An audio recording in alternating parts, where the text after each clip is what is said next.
क्या होगा अगर मैं आपसे कहूं कि आपकी जिंदगी में इस समय एक ऐसा इंसान मौजूद है जो आपको हर दिन कंट्रोल कर रहा है और आपको इसका जरा भी एहसास नहीं है। वो आपकी ताकत नहीं देखता, वो आपकी कमजोरी देखता है। वो आपकी बातों को नहीं सुनता, वो आपके डर, आपकी आदतें, आपकी जरूरतें और आपकी भावनाएं पढ़ता है और फिर उन्हीं चीजों का इस्तेमाल करके आपको अपने हिसाब से चलाता है। सबसे खतरनाक बात यह नहीं कि वो आपको मैनिपुलेट कर रहा है। सबसे खतरनाक बात यह है कि आपको लगता है कि सारे फैसले आपने खुद लिए हैं, लेकिन असल में किसी और ने आपके दिमाग में वो फैसले पहले ही डाल दिए थे। शायद आपका कोई दोस्त, कोई रिश्तेदार, कोई ऑफिस का सीनियर, या शायद वही इंसान जिस पर आप सबसे ज्यादा भरोसा करते हैं। आज की इस वीडियो में हम सीखेंगे कि इसे मास्टर मैनिपुलेटर को उसके ही जाल में कैसे फंसाया जाता है, और इसके लिए हम मदद लेंगे इतिहास के सबसे विवादित लेकिन सबसे खतरनाक रणनीतिकार निकोलो मैकियावेली की। लेकिन ध्यान रखिए, आज की वीडियो कमजोर दिल वालों के लिए नहीं है, क्योंकि आज आपको लोगों को बदलना नहीं, उन्हें पढ़ना सीखना है। अगर आप human psychology, dark psychology, Machiavelli और मेंटल स्ट्रेंथ जैसी चीजों में रुचि रखते हैं तो एलीट बुक क्लब को अभी सब्सक्राइब कर लीजिए, क्योंकि यहाँ हर वीडियो आपको दुनिया को एक बिल्कुल नए नजरिए से देखना सिखाती है। अब आइए शुरू करते हैं। अध्याय 1। मैनिपुलेटर कभी आपको सीधे कंट्रोल नहीं करता, वो आपकी रियलिटी को कंट्रोल करता है। सोचिए, ऑफिस में दो कर्मचारी हैं, राहुल और अमित। दोनों बराबर मेहनत करते हैं, लेकिन हर प्रमोशन अमित को मिलती है। राहुल समझता है कि शायद उसकी किस्मत खराब है, लेकिन असल खेल कहीं और चल रहा होता है। अमित कभी राहुल की बुराई सीधे बॉस से नहीं करता, वो बस एक दिन कैजुअली कह देता है, सर, राहुल बहुत अच्छा लड़का है, बस कभी कभी डिसीजन लेने में थोड़ा इमोशनल हो जाता है। बस एक वाक्य, कोई आरोप नहीं, कोई लड़ाई नहीं। लेकिन अब बॉस का दिमाग हर मीटिंग में राहुल को उसी चश्मे से देखने लगता है। इसे कहते हैं परसेप्शन कंट्रोल। मास्टर मैनिपुलेटर आपके खिलाफ लड़ाई नहीं लड़ता, वो दूसरों के दिमाग में आपकी तस्वीर बदल देता है। मैकियावेली ने लिखा था, यदि तुम किसी राजा को हराना चाहते हो तो पहले उसकी सेना मत तोड़ो, उसकी प्रतिष्ठा तोड़ो। आज लोग तलवार से नहीं, परसेप्शन से जीतते हैं। लेकिन अगर मैनिपुलेटर इतना चालाक है तो उसकी सबसे बड़ी कमजोरी क्या है? यही वो बात है जो ज्यादातर लोग कभी नहीं समझते, और यही उसकी हार की शुरुआत होती है। अध्याय 2। उसकी सबसे बड़ी ताकत उसका ईगो है, और यही उसका सबसे बड़ा ट्रैप भी है। हर मैनिपुलेटर खुद को सबसे इंटेलिजेंट समझता है। उसे लगता है सब लोग मोहरे हैं और वही खिलाड़ी है। यही ओवर कॉन्फिडेंस उसे धीरे धीरे लापरवाह बना देता है। एक उदाहरण देखिए, एक फैमिली बिजनेस में बड़ा भाई हर डिसीजन अपने छोटे भाई से छिपा कर लेता था। हर बार उसे लगता था कि उसने सबको बेवकूफ बना दिया, लेकिन उसे एक आदत थी, जब भी उसकी कोई चाल सफल होती, वो किसी न किसी के सामने इशारों में अपनी चाल का जिक्र जरूर करता। उसे अपनी क्लेवरनेस दिखाने में मजा आता था। यही वो हार गया, क्योंकि जिस दिन सारे टुकड़े जुड़े, पूरी कहानी सामने आ गई।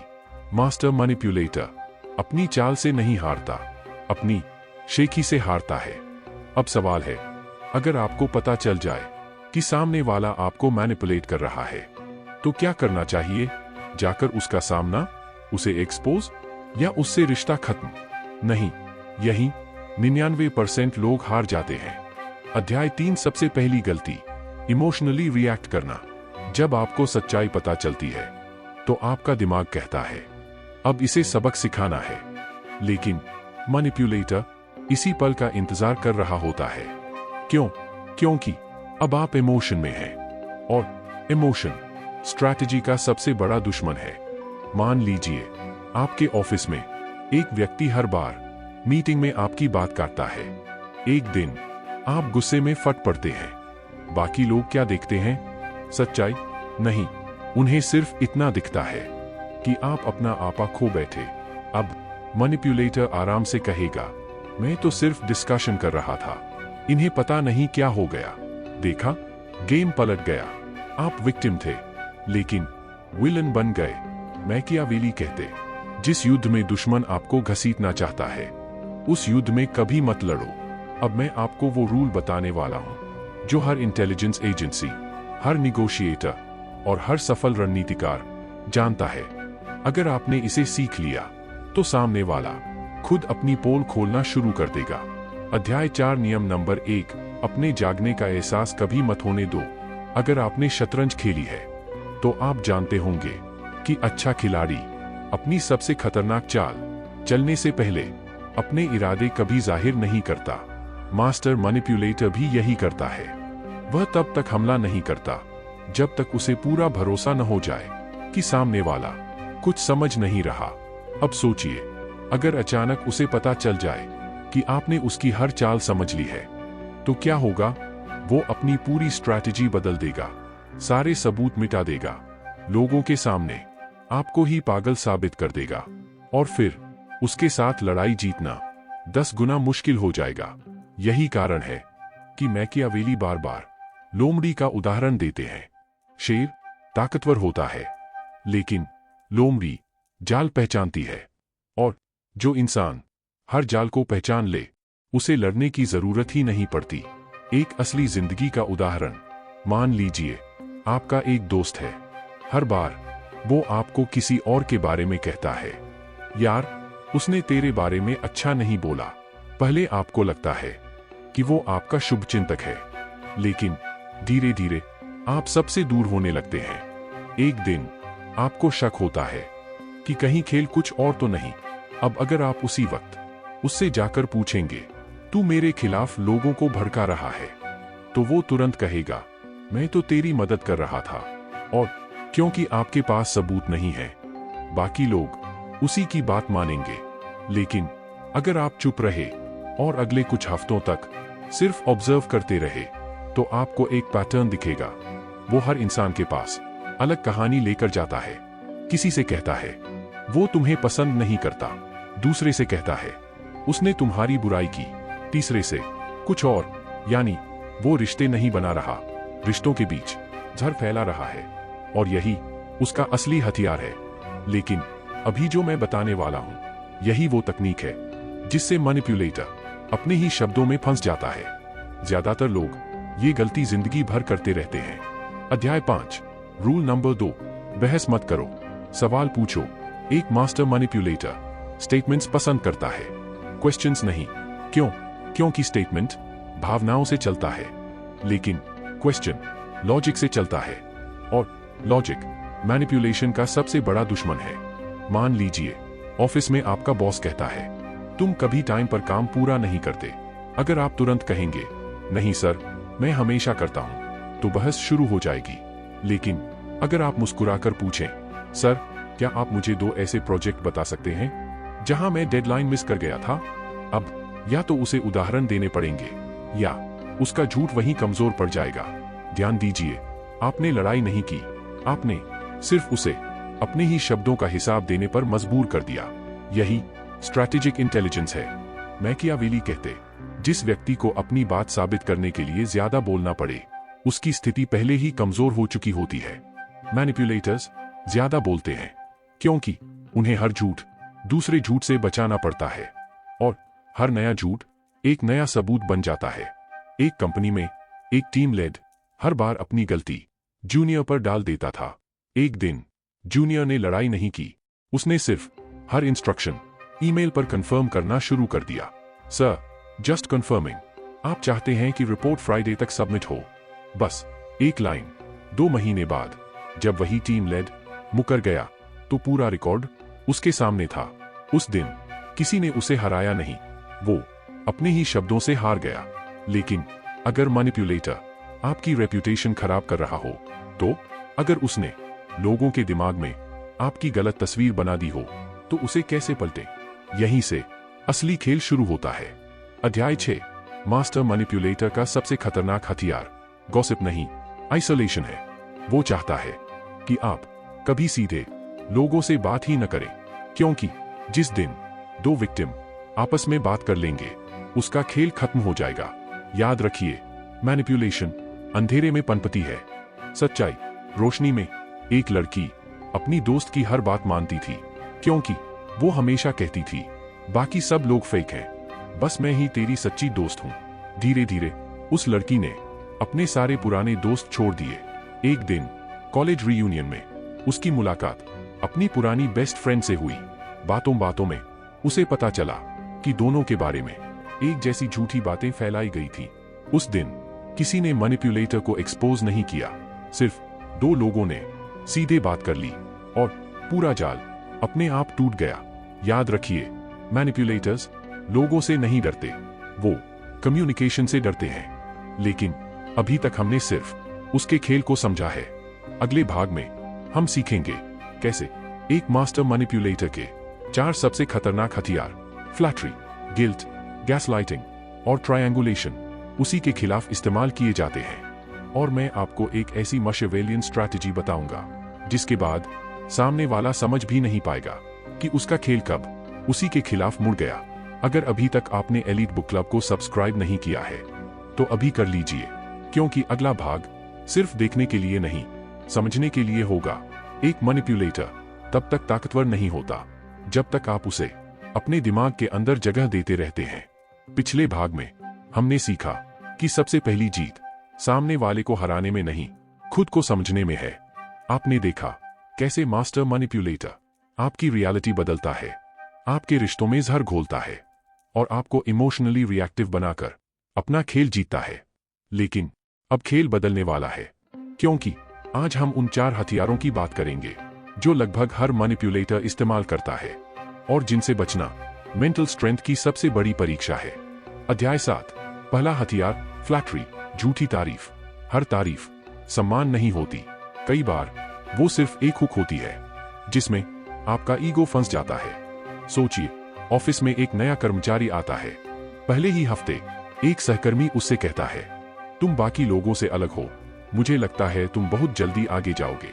सुनने में अच्छा लगता है, लेकिन कुछ दिनों बाद वही व्यक्ति कहता है, वैसे ये कॉन्फिडेंशियल फाइल मुझे भेज दो, मैं तुम्हारी मदद कर दूंगा। अब तारीफ एक एहसान में बदल चुकी है और एहसान धीरे धीरे निर्भरता बन जाता है। यही कारण है कि समझदार लोग तारीफ सुनकर खुश तो होते हैं, लेकिन अपना निर्णय तारीफ के आधार पर नहीं बदलते। लेकिन झूठी तारीफ से भी ज्यादा खतरनाक है वो हथियार जो इंसान को अपने ही दिमाग पर शक करा देता है। अगर आपने इसे नहीं पहचाना तो सच सामने होने के बावजूद आप खुद को गलत मानने लगेंगे। अध्याय 8। दूसरा हथियार, गैसलाइटिंग। गैसलाइटिंग यानी किसी को इतनी बार उसकी याददाश्त, उसकी समझ और उसकी भावनाओं पर शक कराना कि वो खुद ही अपनी सच्चाई छोड़ दे। एक पति हर बार अपनी पत्नी से कहता है, मैंने ऐसा कब कहा, तुम्हें गलत याद है। धीरे धीरे वो हर बात लिखने लगती है। क्यों? क्योंकि उसे अपनी याददाश्त पर भरोसा नहीं रहता। यही गैसलाइटिंग का असर है। मैकियावेली सत्ता की राजनीति में लिखते हैं कि जो व्यक्ति दूसरों की वास्तविकता पर नियंत्रण पाले, उसे उन्हें जंजीरों से बांधने की जरूरत नहीं पड़ती। लेकिन इसका इलाज भी है। अगर कोई व्यक्ति बार बार आपको आपकी ही समझ पर शक कराता है, तो तुरंत प्रतिक्रिया देने के बजाय तथ्यों पर लौटिए। मैसेज, ईमेल, नोट्स, तारीखें, ये आपकी बहस जीतने के लिए नहीं, बल्कि अपने मन को स्थिर रखने के लिए है। सच्चाई भावनाओं से नहीं, तथ्यों से मजबूत होती है। अब तक मैनिपुलेटर आपके दिमाग पर खेल रहा था, लेकिन अब वो आपके दिल पर हमला करेगा। और यही वो जगह है जहां सबसे अच्छे लोग सबसे ज्यादा फंसते हैं। अध्याय 9। तीसरा हथियार, गिल्ट, अपराध बोध। कुछ लोग आपको इसलिए नियंत्रित नहीं करते क्योंकि आप कमजोर हैं, वो इसलिए सफल होते हैं क्योंकि आप अच्छे इंसान हैं। वो जानते हैं कि आपको ना कहना मुश्किल लगता है, इसलिए हर बार वो अपनी तकलीफ आपकी जिम्मेदारी बना देते हैं। अगर तुमने मेरी मदद नहीं की तो मैं क्या करूंगा, मैंने तुम्हारे लिए इतना किया, तुम बदल गए हो। ऐसे वाक्य बहुत सामान्य लगते हैं, लेकिन अगर हर निर्णय अपराधबोध के कारण लिया जा रहा है तो ये प्यार नहीं, नियंत्रण है। याद रखिए, दया और आत्मबलिदान 2 अलग चीजें हैं।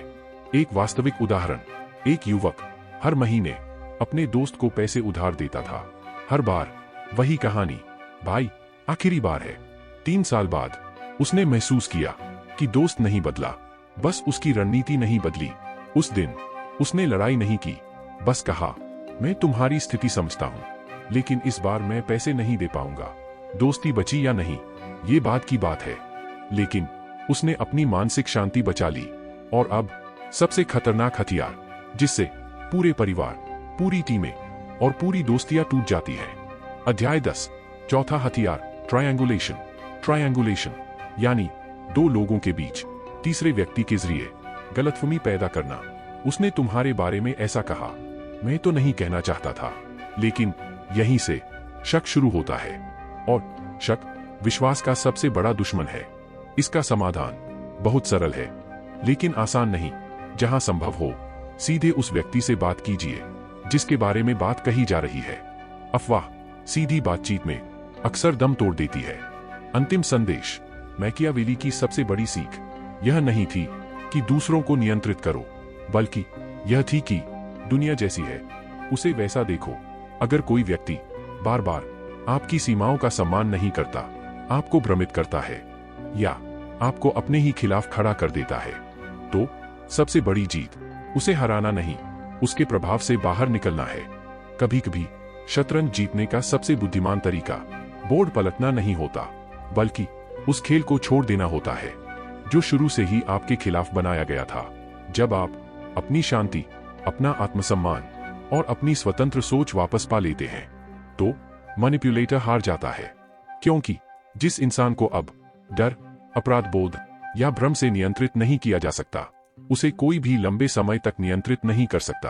अगर आज की इस वीडियो ने आपको इंसानों को नहीं, खुद को बेहतर समझने में मदद की, तो वीडियो को लाइक जरूर कीजिए। कमेंट में लिखिए, मैं अब जाग चुका हूं। और अगर आप ऐसी ही dark psychology, human nature, Machiavelli और मेंटल स्ट्रेंथ पर आधारित गहरी और सोच बदल देने वाली वीडियो देखना चाहते हैं, तो एलीट बुक क्लब को सब्सक्राइब करना मत भूलिए। याद रखिए, सबसे खतरनाक व्यक्ति वह नहीं होता जो सबसे ज्यादा ताकतवर हो, बल्कि वह होता है जो अपनी सोच पर किसी और का अधिकार नहीं होने देता। मिलते हैं अगली वीडियो में।